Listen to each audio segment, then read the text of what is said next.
Okay, confession, I'm Chinese. Could you tell? I was born in the small city of Baoding, and just like how non-US blokes only heard of 3 places in the States, no one outside of China knows of this city either. So every time someone asks where it is, I just say, oh, it's a 2-hour drive from Beijing, which is good enough to give them the general idea. Yeah, in the grand scheme of things, Baoding is the most famous landmark, but hell, it's still filled with a lot of interesting culture the world should know about. I came to US in 2012, and over the 12 years I lived here, I only visited China once back in 2016. And well, do you blame me? Because look at this. I got a fish to feed. The city went through major renovations the past decade, making everything pretty much unrecognizable, and I finally got a chance to check it out again. This video only covers a number of elements that were notable to me because I did stay for a whole month and there are way too many stuff to cover. So maybe I'll make another video someday if I'm bored, who knows. Okay, here we go.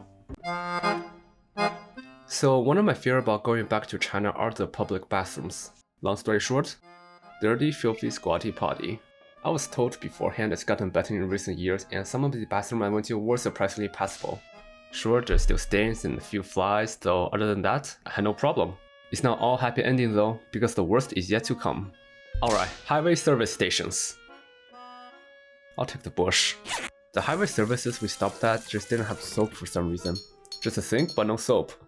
I mean, I carry hand sanitizer on me at all time, but normal people don't. So how did other people clean their hand properly? It's weirder when you consider what happened with the whole chiroptera consomme incident. Adding to that, all the urinal have a food can on top of them. Now take a guess what's inside. Yo, cigarette ash. Welcome to China, a place where you can let go while letting it go. Cigarette and piss, truly the pinnacle human pastime. What will they think of next? Drinking and driving, forks in outlets, hand washing with soap. Now I can't say my experience will be the same for everyone. It might just be that the specific highway that we were on didn't have soap. But another bathroom story. My grandparents and I stopped at this gas station once and asked one of the workers if there's a restroom nearby, and he pointed me towards a hole in the fence. So naturally I walked towards it, took one look, and I held in. Public toilets might kill your health inspector. Good place to let go. 4 out of 8. Okay, so one of my favorite foods as a kid was a Baoding traditional dish called donkey burger. In fact, I loved it so much that the last time I visited China as a kid, I had it every day for a week straight. Obviously, getting older means appreciation for other food, but in total, I probably still had it 5 or 6 times in the months I stayed. The joints my uncle took me to have options for meat and organ meat. The meat is stewed in a large pot, and when an order comes, they put a chunk out and chop chop chop. Lastly, they take a toasted bun, split in half, stuff the meat in, and serve in paper wraps. I'm not sure if they changed the taste over time or my taste bud has just been weakened by American food, but the meat was definitely way saltier than what I normally can handle. The closest comparison I can think of is probably stewed beef, except way softer and more tender. A common side dish that goes along with the donkey burger is called menzi. Wikipedia says it's mainly starch with some other stuff, but the texture is more akin to like a rough jello with more savory flavors. Spoilers, don't try to translate this, not to give you back a searchable results. Additionally, in this restaurant, there are stations with different porridges, pickles, and sauces. Because what's a meal in Asia without porridge and pickles? The places we went to usually have millet and rice porridge. They have light taste to balance out the intense flavor of the main course. I'm not a porridge guy myself, but I swear during every meal there was at least one person within my vicinity enjoying a nice bowl of porridge. The pickles are made of various vegetables. Unlike American pickles, Chinese ones tend to be saltier. They're called xiancai, which is by literal word-by-word translation returns salty vegetables. Also completely unrelated, but the first place my uncle took me to has this art hanging on the wall. It amuses me. Baoding Happy Meal, A-star, highly recommended. Okay, the last thing I will talk about is the ease of transportation. I learned to call cabs, my uncle and aunt took me to Xi'an on the speed train, I even rode on my friend's electric bikes. Now speaking of which, because China is so walkable, you will just see waves of people riding electric bikes. As a kid, my mom also had an electric bike, but that was over 12 years ago. The battery for the bike was absolutely massive and probably weighs about the same as the bike itself. Fast forward, now everything's compact and easy to store. Electric bikes are now most people's option for traveling, and they even have accessories. People will have a basket, a second seat in the back, a sheet cover, and a helmet.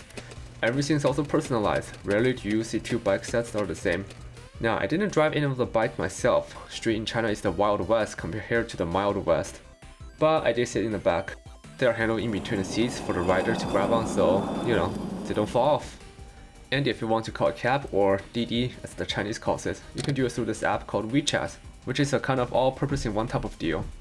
It's primarily used for contact, but in addition you can also transfer money, shopping, check hotels, health, there's a charity section. Hell, if you dig deep enough, it'll probably tell you the meaning of life. Anyway, if you click this orange cutscene, it will automatically detect your location and notify the nearest cab to you. Easy no neat. And afterwards, you can either pay cash or through the app. I paid cash a few times before figuring out how to do it through the app. But a heads up, if you're a foreigner, you can't really add money to the app yourself. You need someone who already have money in their app to message you via something called a red envelope. At least that's how I did it with my extended family.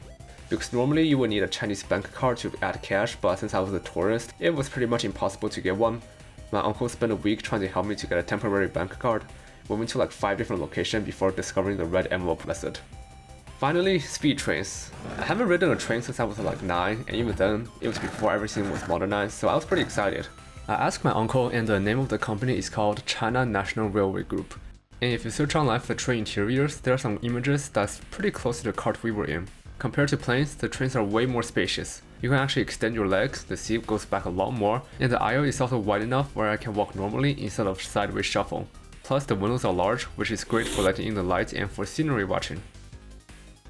Yeah, that's right, write your hearts out, Americans. The train we took to Xi'an only took like 3 hours, and even then, it was because we had to stop like 5 times, and look at the distance we covered. Yeah, no wonder they're a big deal. The toilet was also just sizable enough to not feel claustrophobic, and the sink was located outside, with soap this time. Transportations, 3 out of 2, we'll ride again. These are just a minuscule number of highlights I had while visiting. Hell, I mentioned I visited the city Xi'an, and that was such an experience I could probably make a full video on that. But unfortunately, time is limited and so is your attention span. Maybe the next time you visit, you can also experience speed trains while munching on a donkey burger for breakfast with some warm porridge and some pickles. Given you avoid the public toilets, of course. China, we'll go again, 11 out of 5 and an A star.